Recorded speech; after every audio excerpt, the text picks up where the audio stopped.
I grew up not necessarily having to, and maybe, maybe some people still feel this way. I grew up not having to give about the white way, You can say right? it, man. I'm just gonna edit it out. I'm Trust not me. even, I'm Trust not me. even, I'm not even gonna say it. I'm I just got you. saying, Yeah, you I'm know. that's with you. Now my pops is in the house too, so I'm like, Oh, watch out, man. yeah, We I don't don't want to cuss see enough. him come up behind you under the camera, Hey, hey, in hey. chokehold. Oh, you thought I got hit upside? Nah, yeah, I don't want that. That was me reenacting what I don't want. But nah, yeah, it's just it's a respect thing. But I just I forget what I was I was getting to. You're saying But you had oh the yeah, privilege that of not privilege. right, right. Yeah, where I don't care. Like I don't care what the white way is. I don't care. Sometimes I find myself speaking in a way where in that mul- multicultural way where I'm making sure that who I'm talking to understands me, you know. Right. Um, I know a little Spanish.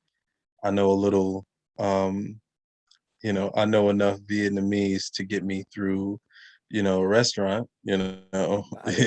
ordering in a restaurant. I know, Nice. I know a little Chinese.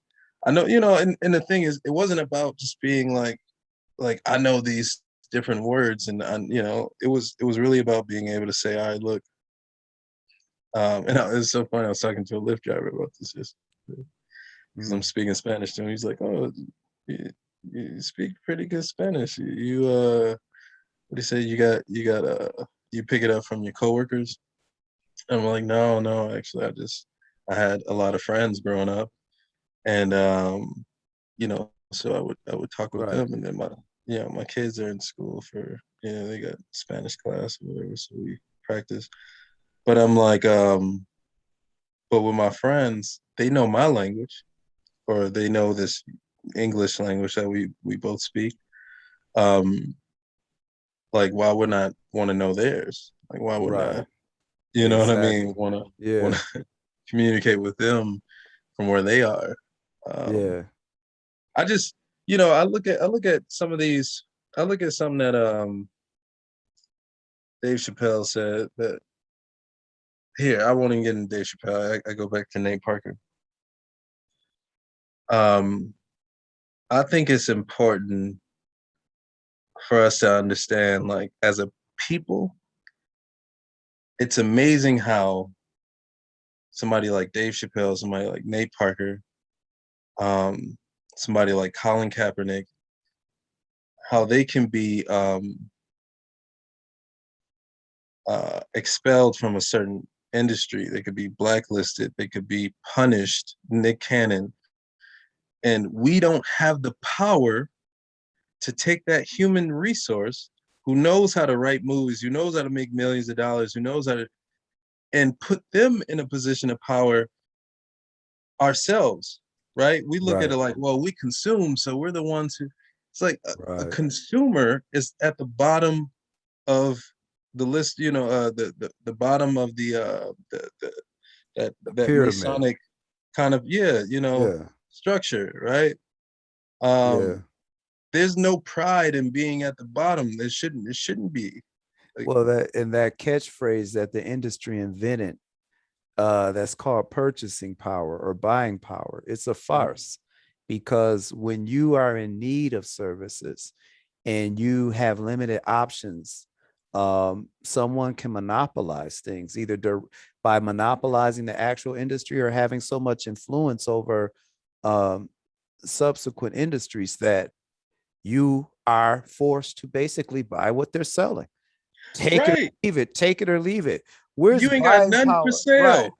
Right. You got nothing to sell. You have to work and then give them your money Yeah. and take what they're selling. And then if you don't like it, they would say go somewhere else, but increasingly somewhere else is the same damn place. I mean, you work at Nike. Nike gets their shoes made for $2 or something like that. You spend your entire check. You're spending all this money on renting your place and then buying Nikes. You are working for free. Right. You are working for free. You're not working for any like it's just You're to not me, building wealth. yeah, there's no wealth being built. You're not selling anything, or you may make a bunch of money and you buy a Benz, you buy, you know, some, Jewelry, Versace spinners. this, Yeah. jewelry that, What's you know that what I mean? bag? That Birchie. Yeah, Birkin, this is Birkin Yeah. bag.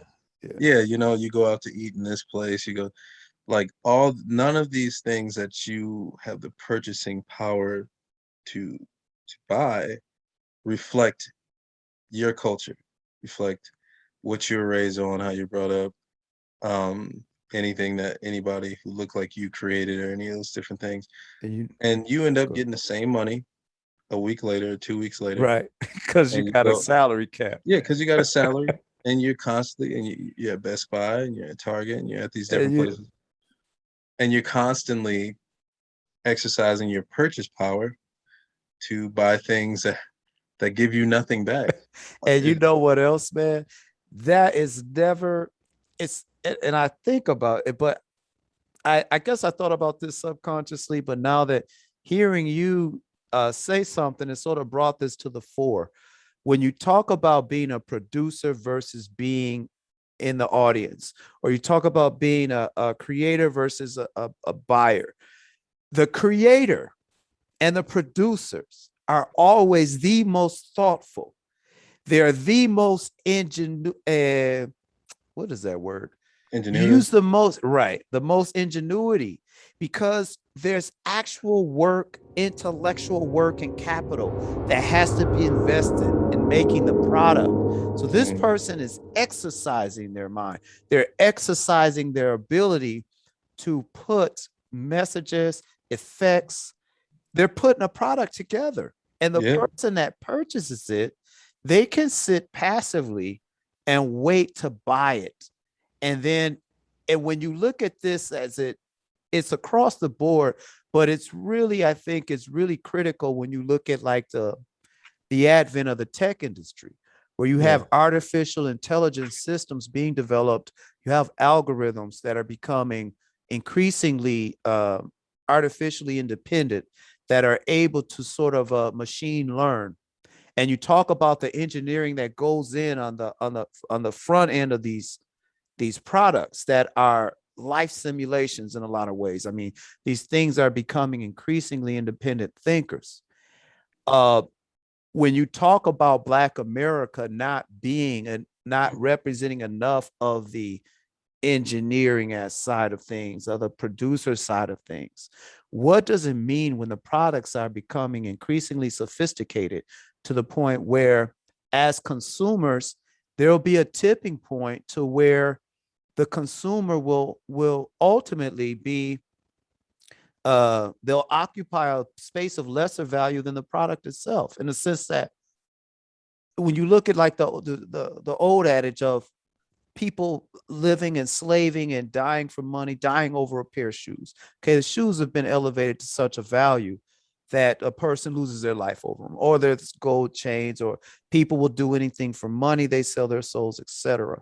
mm, And that's in an old traditional system where these objects are not even thinking or processing or making life decisions in terms of people's prescriptions or jail sentences, the things that artificial intelligence are are entrusted to do nowadays. What is that gonna look like, man? When as consumers, the stakes are it's gonna mean if you're it's one thing if you're not on the production side of a pair of tennis shoes. It's quite another thing if you are not involved in the production side of programming artificial intelligence systems that are poised to run society and make decisions for your home loans, your children, your car insurance, every parameter of your life, and you are stuck still on the consumer side of that thing. well, well, the thing is, like what you make me think about is the idea of being hood rich, right? America is very hood rich. And what I mean by that is we've invested so much into robots, being able to make our businesses more efficient, you know, where we we like our ecosystem is literally like melting away, like we're starting Right. to see Right. where like, okay, so it's like, how come it didn't snow? Like, how come it snowed for Right. 12 seconds? You know what I mean? Like, and we're in Minnesota. Like, why is that a thing? Why is it still, 60 degrees Why is it in 60 a place degrees, where it's supposed to be, right? In the 30s 60 by below? now or something. Yeah. Right. Why did that, we, like you said, like, there's there's so much activity happening in space, for instance, right now. And we're hearing about Dave Chappelle and the LGBTQ community having this face off. Like, to Right. me, society and reality are two different things, Right. right? But you don't know. You don't know that it's two different things because you're in it. It's like not being able to see Right. the forest from the trees. It's like you're in the middle of it, so you think all this stuff means something. But again, when you're the consumer, um, Ah, when you're the consumer, someone is handing you the script and you're yeah, not involved in the writing in the creative shifts, process. you're not Right. you're not involved in the shift, so you can't even see when it shifts. You don't even see when it happens. You're just along for the ride, and Yeah. that's that's the reason why so many cultures have the audacity to um, be disrespectful towards Black folks. Right. It's like, yo, you not even like at the table, man. Like, you like, don't talk to me. You not even like paying attention. Right. Right. It's like you show up to the poker table and everybody's sitting there with piles of chips.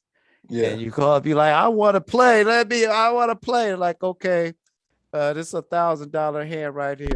Well, it's yeah. like a And why you smack got about the potato room. chips? Yeah. Don't Why you come got? back to this table until you got it.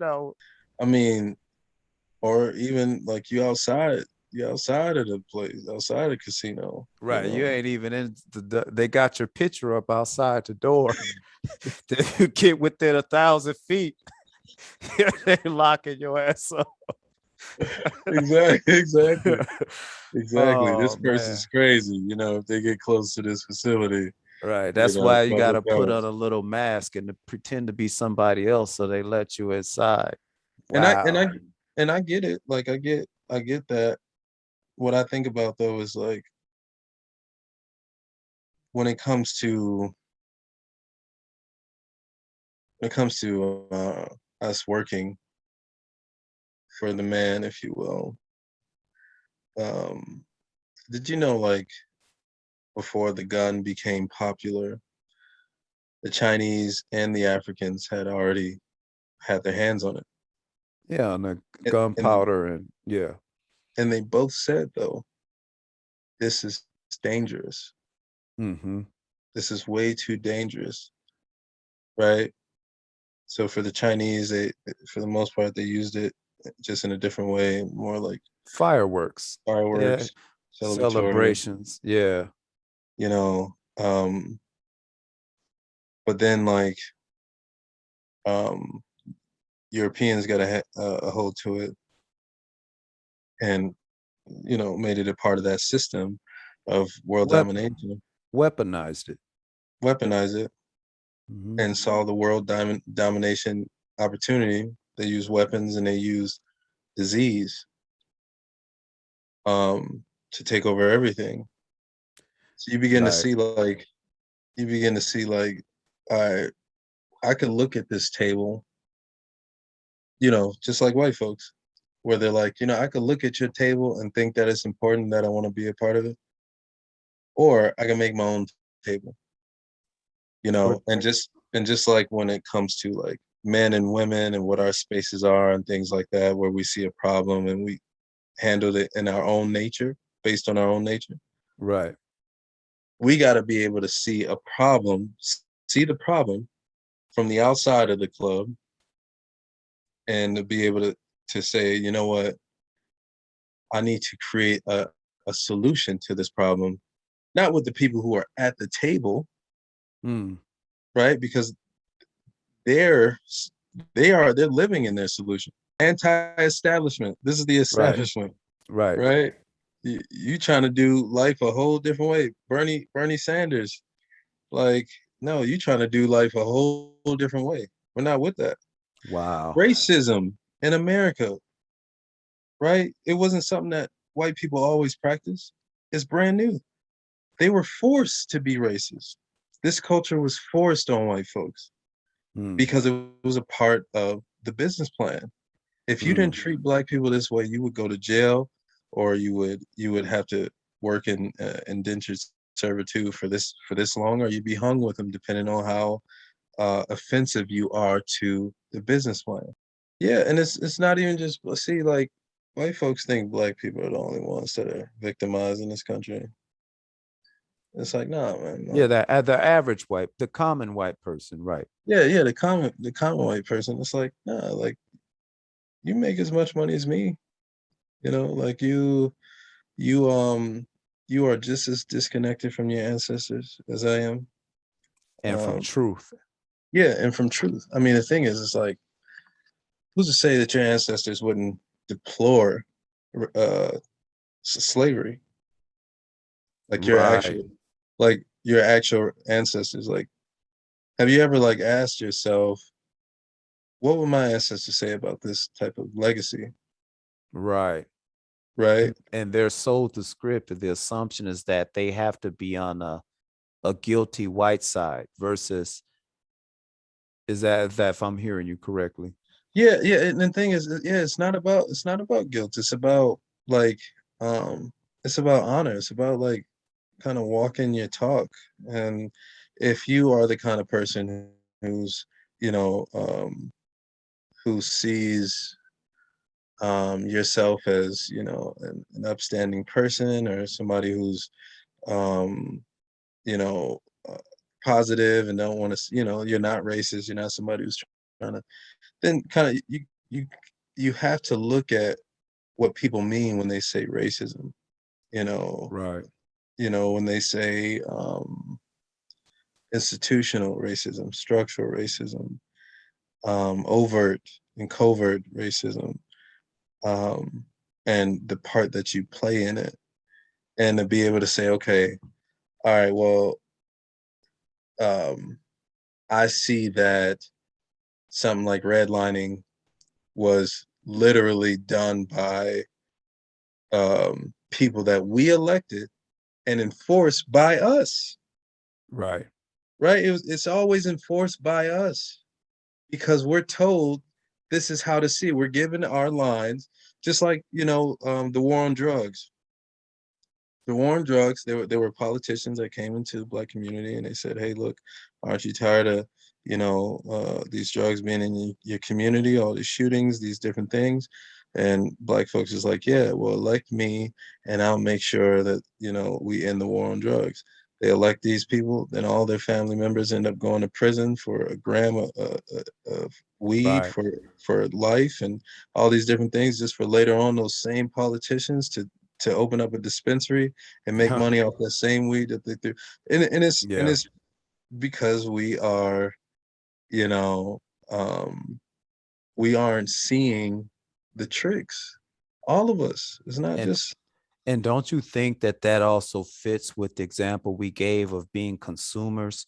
Because you being consume consumers. goods and services, but you also consume media and you consume narratives. Yeah. And when you're not involved in the production side, none of your intellectual capital has gone into that product. So you None are of it. you are necessarily buying into what someone else's conception. Yeah. So then the question is, all right, what do you do? Like, what do you do? How do you get behind someone, or how do you know that that this particular politician is, or this particular person is real, or, they're someone who isn't just perpetuating structural institutional racism, and they're actually moving the world or the country or my city, my neighborhood into a more positive place. Um, what you have to do, it's like it's a couple things. One, um, you have to ask questions. Like, Right, right, I would approach that politician, that person, and ask them straight up, like, hey, and if you can get access to them, or if you can't get access to them, that that should say a lot, right? Number two, uh, help. It's like, when you educate yourself on these different things, and you're like, all right, look, these are the things that got us here in terms of structural and institutional racism. These are the things that got us here, whether it's redlining, whether it's, denial of reparations, whether it's, kind of this, uh, when we talk about law enforcement and things like that, their communities, or these communities aren't, they're law enforcement, they're politicians, they're never represented by people who look like them or from where they're from. So right. the language barriers happen and things like that. If you're willing to break up those different things um, uh, and actually aid in um, cracking down and breaking down those systems, Mm-hmm. then that's anti-racist. That's Okay. anti-racist. If you Facts. if you're just like, hey, I'm not racist, and that's anti-racist to you. Right, right, right. Yeah, you gotta. So pause, but now I'm gonna have to rewind. Yeah. Pause and rewind. Okay. So check this out. When you talk about what can be done and what we can do, it leads into one of the next questions that I was going to ask you, because when you talk about being an agent of change within an existing system and institution, is that, and just objectively speaking, I'm going to throw out two possible realities for you to critique. When you're being an agent of change within an existing structure and system, is that realistic? Is that going to be very effective?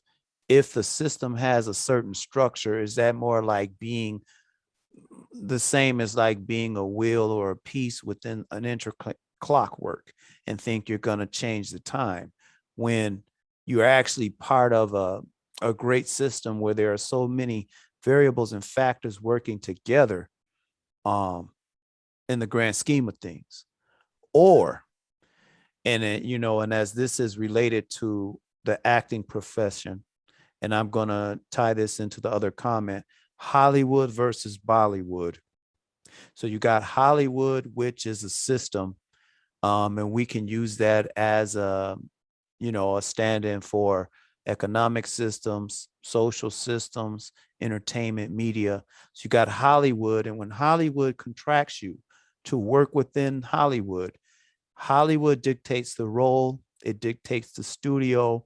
It says take it or leave it. It says you can either be starving out here or you can get this role. And but the last thing you'll do is change the system. Now, exhibit B, Bollywood, Africa. Africa itself, there's a booming industry, quote unquote, Bollywood. And they said, forget Hollywood, forget the casting calls, forget trying to acquiesce to Hollywood and play an Africanized role through the eyes of Hollywood. We're going to start Bollywood. It's not Yeah. going to be Hollywood, but it's ours. And Yeah. it may not generate the per capita that Hollywood does, but we can tell our own stories. We can tell our own jokes. We can laugh when the other world doesn't, the rest of the world doesn't get our humor or whatever is ours. That being said, and using that as an example across systems, do you think it's our best bet to work in Hollywood? Or would it be more effective for us as agents of change to start our own Bollywood, and whether that be in actual Hollywood, uh, political spheres, policing our communities, what have you? The concept of us starting our own institutions and manning them ourselves. Yeah, you know, absolutely. Like a lot of us think that starting a business is where we'll create wealth and generational wealth and things like that. And it's not necessarily business, it's institutions. Like, we got to be Right. institution minded. Right. Institution is a system that it, where your culture is fully immersed in it. What benefits your culture is fully immersed in it. You Right. know, that. So you have to start your own institution. And what's great about filmmaking, what's so great about filmmaking is that it's all based on people. And when Mm. it comes to distribution, you don't have to do the Hollywood thing. You In don't. the right, right. That's why I respect Atlanta. And I remember when Atlanta, they started doing movies in Atlanta and everything was so corny. I was like, oh my God. Hold on, the 'Cause gunshots, pop, pop, pop, yeah, firecrackers. pow, pow, pow, pow, pow. It started a lot like Nollywood, like in Yeah. Nigeria. It started a lot like that. Nollywood, Nollywood. What is Yeah, Bollywood, man? that's India. India got you. Okay. Well, Yeah, it still kind of works. I yeah. It's the digress. same thing. It's all good.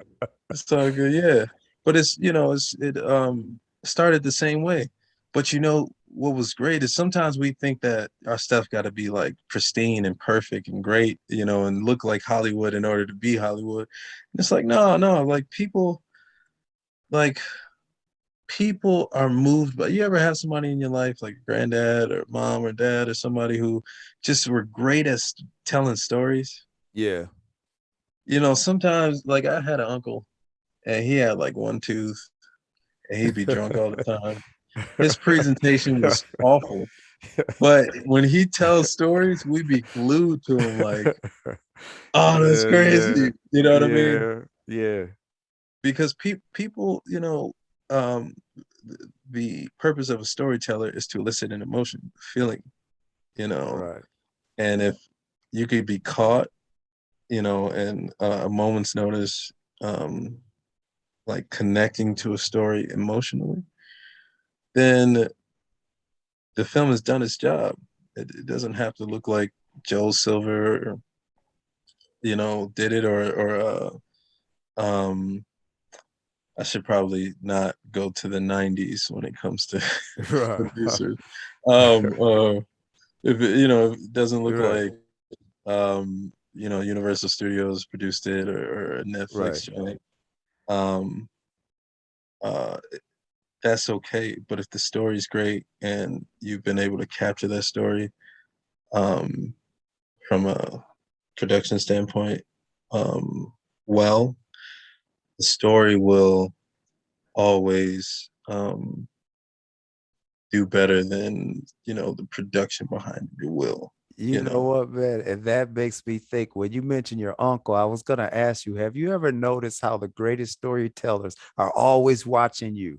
Like they're telling a story and they can look off for effect or do something, but the minute you sort of start to come to your senses, you realize they're looking right at you yeah, because yeah, they understand it's an exchange. It's like a dance. yeah, It's like they're not telling the story by themselves, but they're involving you. So they have to yeah, know where you're at as well at all yeah, times because as they relay the story, you're there with them. And that uh it sort of segued into what you said at the end. Um when we talk about the GMO tomato versus the organic one, sometimes they can take a tomato and some fruits and vegetables or a tomato and dress it up and put the reddest dye in there, and they can inject some salmon DNA so it won't ever go stale. It'll just sit on that shelf forever, and it mhm, looks presentable, and they make sure they're all a certain size and there's this uniformity to them. And then when you consume that on a regular basis, it gets to the point to where that becomes it becomes the standard, and it yeah, becomes what. And so when your granddad says, "Hey, boy, come on out here, help me get these tomatoes," and you got to go out there and pick them yourself, and spiders everywhere and centipedes or whatever, and and you start plucking them, and some of them look like, potatoes. Some of them look like, three Yeah, three bump things. You're like, yeah. what? You're like they But look that's the mutated. organic one. That's Yeah. the organic one.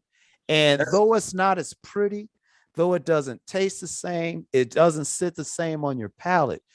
Once you start to consume that regularly, you realize this is the one that actually meshes with my DNA. Because a yeah, real tomato, it's made so that it provides you nutrition. It gives you what you need. It's yeah, nutritious. And yeah, the way it looks and the presentation up front, that's only the aesthetic. Once you digest the thing, it's going to be healthy for you. And then you need to develop that sort of affinity. And it takes a while for your taste buds to come around. ain't But that like ain't that like relationships though? Like it's there used like to be, relationships is like movie industry. yeah, you know? yeah. There used to be a time where you know, everybody, there was like it's a really small chance you get the pretty girl Right, because right. you know she what I was mean. she was all that. Well, that gets you me too at 14 That, years old nowadays. Get your little ass over there. yeah, yeah, yeah. But that's so what ends up happening is but the thing is people who saw the pretty girl who carried herself like because like women, we look back on a lot of those photos that we Yeah, see of women back in the day, and so many of them are just beautiful, stunning. yeah. Yes, But sir. the perception of what beauty was, um, there's only a few. Just like now, today, there's kids in school right now where they see like maybe two girls in their class. It's like this pretty, Mm-hmm. and everybody else is cool. But then their kids are gonna see those girls in the future and be like, "Oh yeah, all these women are pretty." Yeah. Right? It's just the aesthetics is what we're taught to look at, right? We get a little older though, we get out of school and we start looking at partnership and we're looking at, there's probably some man who goes to work every day. Um, he comes home and, he'll eat a potato, it ain't been cooked. He had no food that resembles what his mama used to make for him, what his grandma used to make for him, what his sister used to make, and then he's on his way to work one day and there's some woman that Uh-huh. he sees, or maybe she's still at her family house, or she's cooking and she's doing certain things. The last thing he's looking at is how she looks, Right. and this Right. is a woman Right. that he plans to do right by, that he's gonna go to work every day and blah blah blah. Yeah. And in his mind it's like, all right, I need to show this woman that I will love her and care for her, Mm-hmm. right, Protect, and protect protect and her, provide. Yeah. provide. And he convinces her and her family of that. She moves in with him, they get married, they have kids. He makes do on that promise every single day. Yeah, but today we are constantly trying to figure it out, and in some ways we have this time to sit in a corner, right? We have this kind of thing where we don't necessarily, like, there's things that we're willing to test and try out, but there's like the commitment part. At the end of the day, this person will be able to count on me. Right. um that's not as prevalent. Yeah. That's not necessarily what being a man is exactly, or what being a woman is exactly. Everybody, hey, your energy is off. Well, You're yeah. you're too negative, or Right. you're a little too this or a little too that, a little too hot, a little too cold. It's like what's her name with the bears and the porridge, you know what I mean? Goldilocks. Goldilocks. Yeah. Goldilocks. Everybody looking for just right, right, Yeah, yeah, man. I'm gonna let you get the last word, brother. I appreciate your time. You got family issues. We said a half hour, an yeah, hour ago, man, and I'm sorry. I know. See, we are so like-minded. and I Yeah. want to compliment you. I'm going to say you're intelligent, you are so thought provoking, and you are so like thorough. And so I say that because I've already said we're alike. So I Oh could give no, myself a compliment at 2 for 1. But you should, but I mean, you probably don't want to take this out. But I still remember our conversations at, Lifetime Fitness. I still remember conversation like the conversation that we had. Like whenever we had conversations, it'd be me, you, and and we'd be it was never surface. It was never nothing. Like it was right, always beneath the surface. It was always right, man. you That's know thought so provoking. that's the only ones to have, man. When you're a man of substance, you're a man of quality principles. Yeah, You gotta get to that, yeah, because, and I'll say this, you as a representation, you're not just an actor, you're a person. So you're a person, and you know how to walk through life. You know what each and every role requires of you. But throughout that, you don't lose yourself to any one of them. And, yeah. and that's how we are. And you can only do that, I believe, by being on the production end. You write your own scripts, and then you're powerful enough, and Yes, then you can be selective in the roles you're willing to play. yes. I wrote a film. I wrote a film. I've written a couple, but I wrote this movie. First movie that I ever wrote. It took me about 4 weeks to write it, and I had to go on YouTube to learn how to write while writing. Facts. And it turned out to be a great script. It wasn't perfect, like I got people who've read it and they're like, everybody's like, it's great. Some people are like, yo, you probably want to do this, you probably want to tweak that, but Right. it's a great script. The reason why I wrote it is because I was tired of waiting to be casted, and That's you what's know, up. Yeah. for one, and then two, it was like I um I wanted to act in a movie that in a story. I wanted to tell a story that was important to me. So for instance, I got a film that I wrote called Amadi, which is Igbo for free man. Igbo's a Okay. Nigerian tribe. Yes, sir. But what was that? No, I know of them. Yep. Okay. Yeah, so it follows this evil boy who is, at first he's looking for his father. His father like leaves in the middle of the night. He's covered in blood, and so he's, his original um like goal is to find his father. Right, his father's running from these people, and this is in Nigeria. Um, and he runs into the forest, and the son runs in after him. But what ends up happening is he ends up in this other place. This place ends up being kind of raided. These people are stolen and put on slave ships, Hmm. right? So now it's a whole nother goal, and it's about, okay, I'm on a slave ship. I need to, I don't want to be a slave. So then the story is about his life and becoming a pirate, Hmm.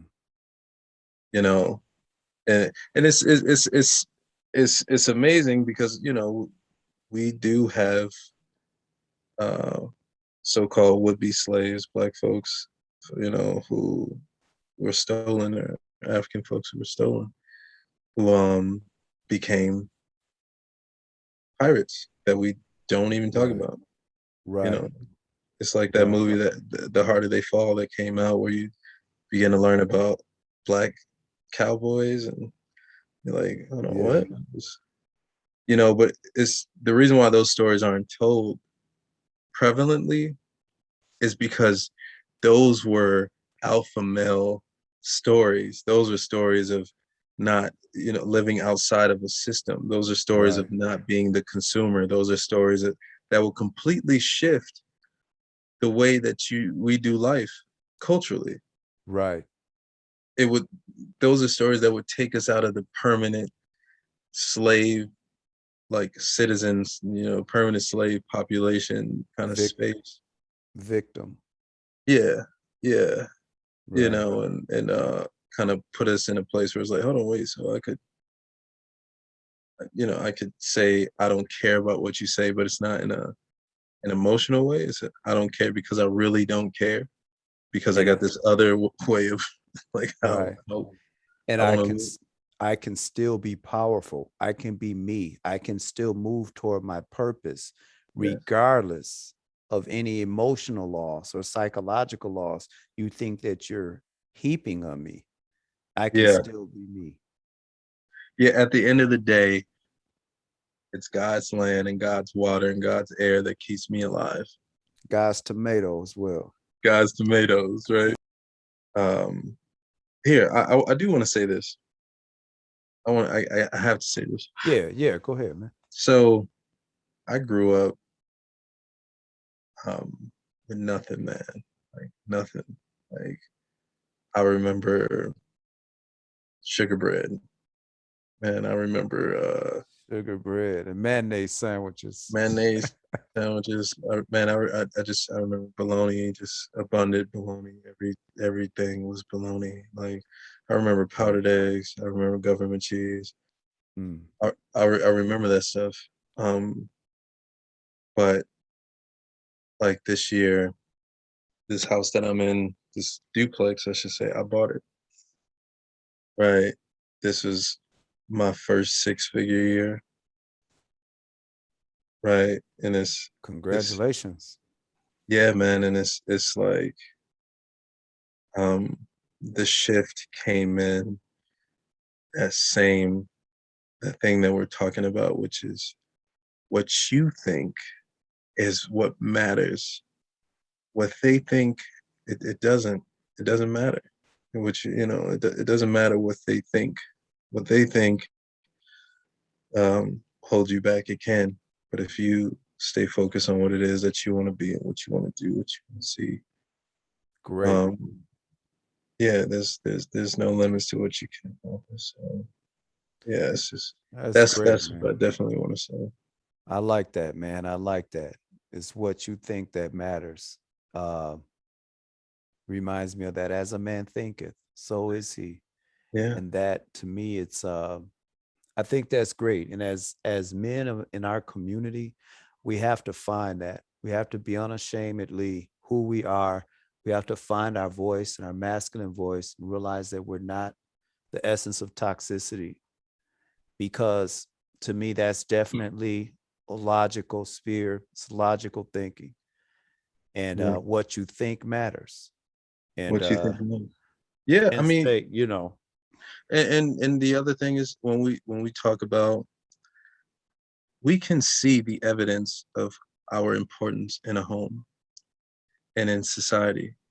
Right now, there are so many kids, and and where I'm from in North Minneapolis, young Black boys who have no clue what to do with their testosterone. They have no clue how to handle their more logical nature because they were raised on emotionalism. emotions Hmm. and responding emotionally to everything. So now you can't say nothing to somebody without them wanting to shoot Yeah. everything because of how they feel. Right. You you And when they feel bad and feel traumatized, that dictates their actions Everybody's in over danger. logic. They don't Yes, prioritize the logic first. because they practice using their emotions their entire life.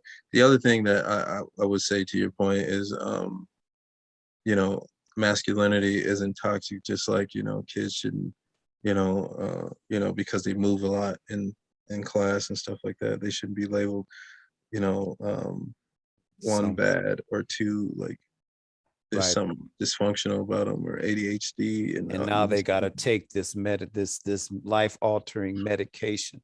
Yeah, yeah, and that's Yeah. the thing. It's this constant comparison, but what we don't understand is it's all in the name of m- monetizing, Right. right? No one cares about your child. Like anybody cared about your child, they wouldn't be, you know, giving your child a drug that um that steals part of their ability to really be human.